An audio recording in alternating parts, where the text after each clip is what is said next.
Salut tout le monde, c'est Mathieu, j'espère que vous allez bien. On se retrouve aujourd'hui pour une toute nouvelle vidéo. On va reparler de la SNL. J'ai déjà fait une vidéo en parlant en négatif entre guillemets de Nancy parce que ça n'allait pas quand j'avais fait cette vidéo. Là ça va absolument mieux et donc on va tenter d'expliquer comment la SNL a parvenu à aussi bien remonter au classement, car à la 15e journée ils étaient 17e avec 13 points et 15 journées après à la 30e, donc aujourd'hui ils sont 8e à égalité de points avec Valenciennes le 9e, et donc avec 40 unités, l'objectif de maintien va se transformer, alors pas un objectif de montée, même si je crois qu'ils sont à 11 points du 5e, bon je pense que ce sera pas dans l'objectif de toute façon du club de monter, ça ne servirait pas à grand chose.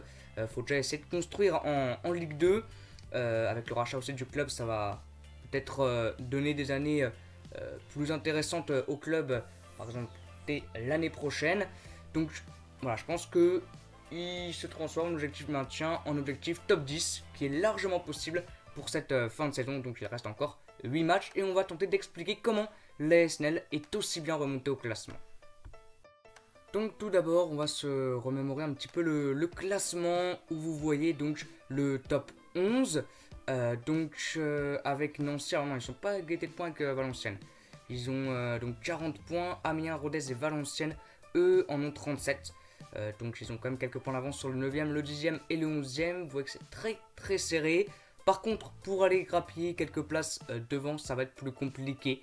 Avec Sochaux qui a 46 unités, qui sera le prochain adversaire de Nancy après Toulouse, qui sera samedi.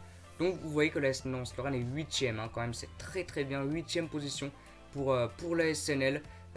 Donc voilà, c'est vraiment une énorme remontée. Et surtout qu'ils ont quand même affronté, ils vont terminer d'affronter le top 3. Avec 3 où ils ont gagné 5-1, Clermont où ils ont gagné 1-0. Et donc ils vont rencontrer au Stadium Toulouse samedi. Et vous voyez par rapport à ce classement vraiment que la remontée de la SNL est assez exceptionnelle quand même, vu le début de saison catastrophique quand même des Nancéens là. C'est quand même une très belle remontée. Alors pour moi, en principal, ce qui explique cette belle remontée, c'est le dispositif. Jean-Louis Garcia a vraiment trouvé le dispositif qui fonctionne à Nancy. Alors là, c'était la compo qui était partie face à 3, mais c'est à peu près toujours la compo là. En plus, là, il n'y avait pas encore Mergem qui est revenu, qui n'a pas encore été titulaire depuis son retour, à part, je crois, en amical face à Strasbourg, où Nancy a gagné 2-0. Il y a Bassi aussi qui va revenir face à Toulouse. Donc voilà, cette équipe là elle marche très bien, elle me plaît en tout cas. Alors c'est un 3-5-2 avec donc El Kaoutari, Koulibaly et Seka en défense centrale. Donc c'est très costaud vraiment, j'aime beaucoup cette défense centrale là. Lefebvre ou 6 sur le côté droit, Latouchant côté gauche. Le milieu de terrain est vraiment très bon avec Rocha Santos en 10, Giovanni Ngambia. Donc là il y a Bassi peut-être qui va venir dans ce milieu à 3. Giovanni est vraiment très bon. Voilà. Il est énorme, il avait joué en défense centrale aussi pour pallier à l'absence de El Kaoutari contre 3 je crois. Même s'il avait mis un but contre son camp, il a été vraiment très bon Giovanni. Alors je sais plus si c'était face à 3. En tout cas il y a un match, il avait joué en défense centrale aux côtés de Koulibaly et Seka, il avait été très bon. Et devant la paire Schedler Biron, ça marche très bien. Et pourquoi pas tenter d'aller acheter officiellement Schedler l'année prochaine, parce qu'il appartient à Dijon, c'est un prêt Aurélien Schedler. Mais cette équipe là elle est vraiment très bonne sur le papier. Et donc on va répondre à la question comment l'ASNL est aussi bien remontée au classement. Alors pour moi déjà je l'ai dit, c'est par rapport aussi à la composition.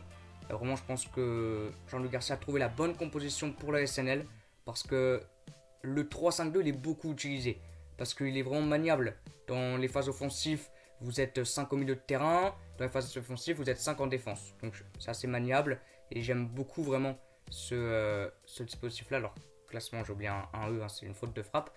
Donc j'aime beaucoup ce dispositif là. Il y a aussi le fait aussi que le club a été racheté. Ça je pense que ça a aidé beaucoup les mentalités. Enfin ça a beaucoup aidé. Vous avez aussi l'arrivée de Schedler. C'est un joueur, mais son duo avec Biron marche très bien. Puis vous avez la mise en confiance aussi de Triboulet. Même s'il joue pas, il débute pas les matchs, il est vraiment très bon. La mise en confiance de Giovanni Hag, Seka qui est de mieux en mieux, Valette aussi qui est un petit peu mieux, Lefebvre sur le côté droit qui est pas mal, Latouchant que j'aime beaucoup. Donc il y a plusieurs choses qui font que la SNL est de mieux en mieux en ce moment. Et pourquoi pas rêver, alors je pense vraiment pas un top 5, mais un top 10 ça peut vraiment le faire en fin de saison.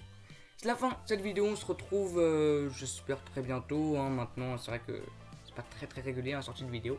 Et je pense qu'on va se retrouver bientôt pour une nouvelle vidéo. Donc je vous dis à bientôt et ciao.